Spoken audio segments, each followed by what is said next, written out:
Hey guys, how's it going? It's Andy from Magoo Investing. Happy Thursday. It took me a full week, but I am back with another video.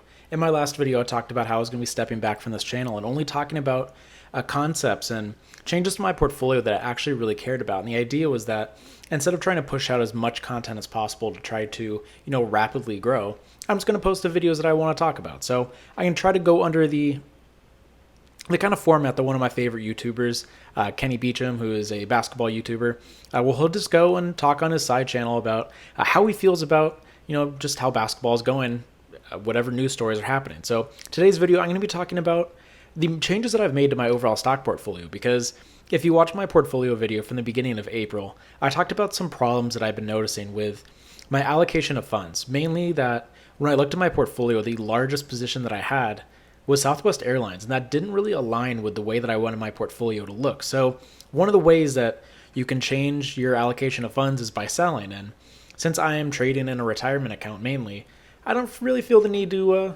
sell out of a position, considering I have pretty strict requirements for when I want to actually sell out of a position. And since Southwest Airlines is still a company that I really believe in, I think it's a great long-term investment, I don't feel any need to sell out of that position. But one of the ways that you can change the allocation of your funds is by adding more. And since today is actually tax day, I know 2021 tax day has been moved back a month, but this has allowed me to add more funds for the fiscal 2020 year. And so with that addition of funds, I've been able to buy more stocks to try to get it into a distribution that I feel more strongly about. And so in today's video, I'm going to talk about how my portfolio looks now and kind of the stocks that I bought on my buying spree on, I think that was Monday, no, it was yesterday morning. So I bought 1, 2, 3, 4, 5, 6, 7, 8 stocks. So I kind of went on my buying spree, and it was a mix of, I'm averaging down on some positions that were struggling, but I kind of broke down my portfolio into three main parts. We have the blue chips. These are the stuff like the Nikes, Microsoft, Apples. These have been stuff that I bought from my portfolio back in like early 2020. This is probably about a full year ago, right when the market crashed. I bought in these blue chips really early, and then a recent addition with Adobe. But I keep talking about for the past 9 months that I feel like I should be adding these positions, considering this is a retirement account that I'm going to try to hold for the next 40 years. So I'm going to start with those. So I ended up buying more Apple, I bought some more Microsoft, and I bought more Nike. These are companies that I've held for a long time, and companies like Nike have actually been one of my top performing stocks besides Southwest Airlines, which is actually really surprising when you look at, some of the other companies that I've owned. And so I wanted to get this more in line with kind of some safety measures that I wanted to put in my portfolio. Recently, I've been buying a lot of pretty volatile stocks. A lot of the renewable energy companies that I bought recently, especially the solar ETF TAN, moves pretty violently. And I kind of wanted to, this is a retirement account. I'm not trying to blow it up, anytime soon. So I want to try to stabilize it overall. And it's, I can give some reasons why I like these companies. Obviously, Nike, I'm from Oregon right now. It's an extremely reliable company. They've seen, incredible growth. They have extreme brand loyalty. Makes sense to just kind of own some of that. Apple, they're the largest company in the world, $2 trillion company. And then, I did buy more Microsoft. These are just companies I want to, slowly add to over the years. And so nothing really special about that. Then I decided to add to my renewable energy portfolio. And I've been talking about how renewables have been my favorite place to invest for 2021, but my portfolio didn't really match what I've been saying. And so this is where I bought in pretty aggressively. I lowered my average cost on something like a TAN, which is the solar ETF. So instead of being down, 20%, now I'm down 10%. Obviously, I do want to say that averaging down on positions, it's great if you believe in it for the long term. But the danger is that if you're averaging down into a company that you don't really believe strongly about, it's likely going to mean that you're bag holding. You get the benefit, obviously, of lowering your average cost, but you do have the additional risk. Your position has gotten larger, and you are going to lose more money if the stock continues to go down. But I'm pretty confident in the solar industry overall. It's still a relatively small position. I'll talk about the breakdown of my portfolio towards the end of the video, but wanted to lower my average cost. And then I bought some Brookfield Renewable, ticker symbol BEP. The two main renewable stocks that I own, I guess three, are all well-established companies that have been around for more than 2 decades at this point. Brookfield Renewable definitely has some of the benefits that NextEra doesn't have. They're focused mainly on renewables at this point. NextEra does have the Florida Power and Light being the U.S.'s largest utility company. Obviously, I did buy some of that. But just kind of the idea is that these are companies that have an incredible track record in a sector that has not had a lot of long-term history. When you think about renewables, up until recently, solar was not a really reliable way to, actually gather energy.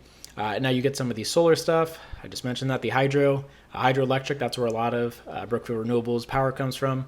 And then you have the wind turbines, which is why I've been invested in GE. And so I did buy some more GE. GE is obviously going to be my largest position, considering it is my top stock to buy for 2021. But just kind of the idea was that I wanted to add to a lot of these positions to try to give a balance to my portfolio that aligned more with my goals for my portfolio. And I believe very strongly in renewables, so I bought in those.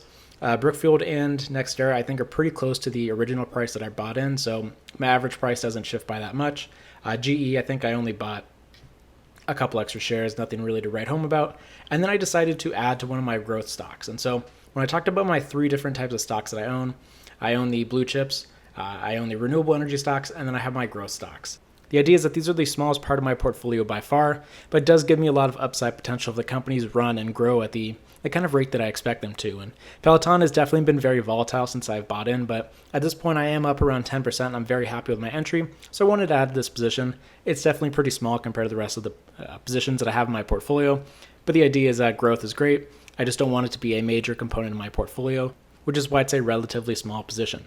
So now I'm going to go to my account overview tab, and I'll talk about some of the percentages because I know that's what people care about. As of right now, General Electric, ticker symbol GE, is 19% of my portfolio, and Southwest Airlines, which was my largest position, is now in second place with 11%.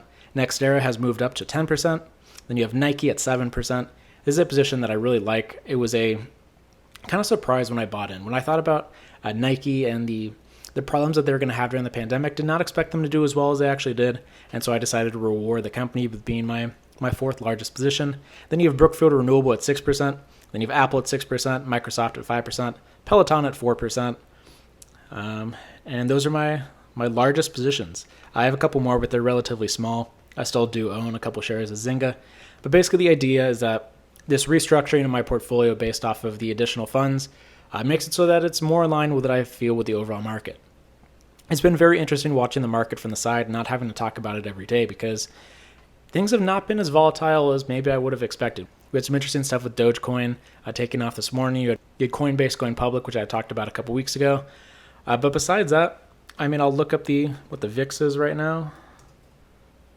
I think it's below 18. Yeah, 17. So I'm going to make a video in the next couple weeks. Actually, probably next week because I'm relatively bored. But I'll make a video talking about how my investing strategy has changed because things in 2021 have been pretty different than what they've been in 2020. And I think it's important to not try to use the same strategies in different types of markets because last year things were very volatile. And the way that I was playing the market probably is not going to be as successful in 2021 compared to 2020. So let me know what stocks you guys have bought recently. Hopefully you guys have been very successful in the overall stock market. I finally got my vaccine with the limited edition Johnson & Johnson shot. I had some pretty bad reaction to it on Sunday morning, so I was going to make this video on Monday. Decided to push it back. I'm not in a big rush, but I really appreciate all the kind words you guys had on my last video. Made me feel really good to hear all the people talking about maybe the positive impact or just kind of the fact that I don't push all these penny stocks. So I really appreciate you guys saying all those kind words. I'll be back next time I feel the need to talk about a specific stock market topic. Obviously, this was just kind of a brain dump, but hopefully you guys are having a fantastic week, and I will see you guys in the next video.